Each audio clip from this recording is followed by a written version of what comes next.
Bonjour à tous. On commence par ce scandale des écoles catholiques qui s'étale jusque dans le Doubs. Le collège de Levier près du massif jurassien fait l'objet d'un signalement pour des faits de viol et d'agression sexuelle commis il y a plus de 40 ans. Si la justice a dû classer l'affaire car les faits sont juridiquement trop anciens pour être jugés, la parole continue de se libérer. Nationalement, un collectif de victimes réclame aujourd'hui un fonds d'indemnisation de 100 millions d'euros. Une virée nocturne qui vire au drame à Tise, près de Besançon. Cette nuit, un adolescent de 15 ans a pris la voiture de sa mère à l'insu de celle-ci pour embarquer 3 amis.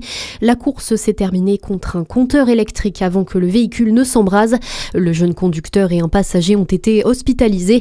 Une enquête est en cours. La Côte d'Or reste sous l'eau après le passage de la tempête Nils. Les averses persistent et la vigilance jaune pour les crues est maintenue ce mardi. Une douzaine de routes sont toujours coupées dans le département et le pire reste à venir pour demain avec des cumuls de pluie encore plus importants attendus, notamment entre Beaune et Montbard. À la une de l'actualité également, il n'y a jamais eu autant d'arnaques téléphoniques. C'est ce que révèle une enquête de l'autorité de régulation des communications électroniques. Et les abonnés des opérateurs de télécom ont effectué plus de 70 000 alertes en 2025. C'est peut-être la sortie littéraire de ce début d'année 2026. C'est aujourd'hui que Gisèle Pelicot publie ses mémoires, un ouvrage intitulé « Et la joie de vivre » dans lequel elle revient notamment sur le procès historique des viols de Mazan organisé par son mari Dominique Pelicot et dont Gisèle Pelicot était la victime. Une affaire qui a fait d'elle une figure mondiale de lutte contre les violences sexuelles.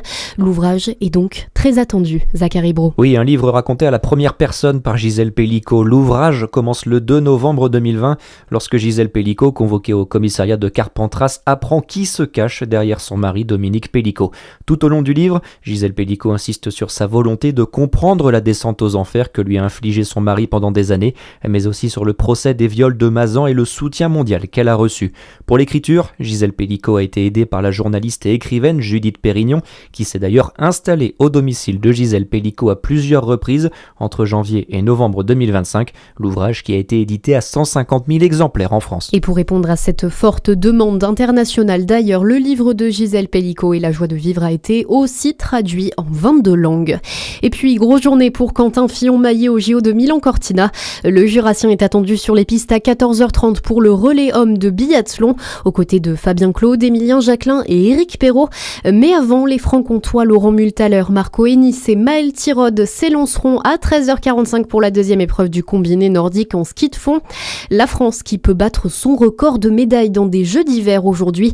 La délégation française compte pour l'heure 15 médailles, dont 4 en or remportées par le biathlon français. La météo à suivre sur Fréquence Plus.